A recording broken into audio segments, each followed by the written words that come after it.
Hi అండి. Third పీరియడ్కి వచ్చాం మనము. ఇంకా మనం తెలుసుకోవాల్సినటువంటి విషయాలు చాలా ఉంటాయి. మనం రోజు కొన్ని చెప్పుకుందాం, పంచుకుందాం, షేర్ చేసుకుందాము.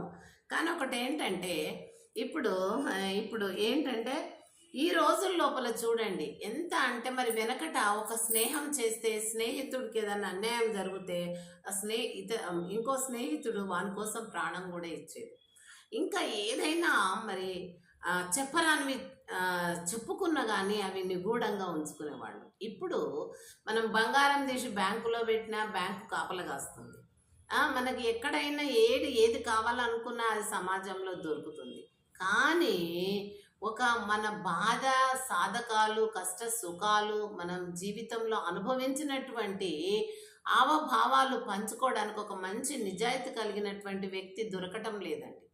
ఎందుకంటే ఇప్పుడు మనతో మంచిగా ఉంటారండి, చాలా స్నేహభావంగా ఉంటారు. ఇప్పుడు నేనే ఉన్న ఒక స్త్రీని, నా బాధలే ఒక స్త్రీకి చెప్పుకుంటా, అన్నీ మంచిగా వింటది. మంచిగా ఎంత మంచి హృదయం కదా ఆమెది. చాలా మంచిగా నాకు కోఆపరేట్ చేసింది, నా బాధలు విన్నది, నాకు సహకరించింది, ఆమె బాధ సాధలు తెలిసిన ఆమె కాబట్టి విన్నది అని అనుకుని నమ్ముతాను. కానీ ఆమె ఏం చేస్తుంది, నా వీక్నెస్ పట్టుకొని ఇంకోసారి నా మీదనే దండయాత్రలు చేయడానికి ప్రయత్నిస్తుంది. మళ్ళీ 10 మందికి ఆమెకి ఇట్లా, ఆమెకి ఇట్లా అయింది, ఆమెకి అట్లా అయింది, అది ప్రచారం చేసుకుంటూ ఉంటున్నారండి. ఆడవాళ్ళే కాకుండా మగవాళ్ళు. ఇక మగవాళ్ళదైతే వ్యాపార విషయాల్లో ప్రాణాలే పోతాయి.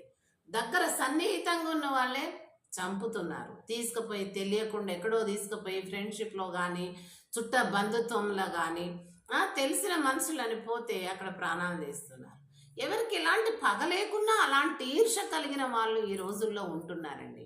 అంత ఈర్ష, నేను ఎవరికేం పగున్నా, నేను మంచిగానే ఉన్నా కదా, నాకేం అన్యాయం చేయడానికి పోతాడు, వాని వెనుక వీడు పోతాడు, లేకుంటే ఆమె వెనుక ఈమె పోతుంది. అప్పుడు ఏదో అన్యాయం జరిగే విధంగా చేస్తున్నారు. కాబట్టి ఇలాంటి నీతి, నిజాయితీ, ధర్మము, సత్యము లేనటువంటి, నైతిక విలువలు లేనటువంటి మనుషులు సమాజంలో కోకొల్లులుగా ఉంటున్నారండి. నీతి నిజాయితీ వదిలిపెట్టేస్తున్నారు. ఇతరులు బాగుపడితే జలసి ఫీల్ అవుతున్నారు, ఇతరులు డెవలప్ అయితే జలసి ఫీల్ అవుతున్నారు.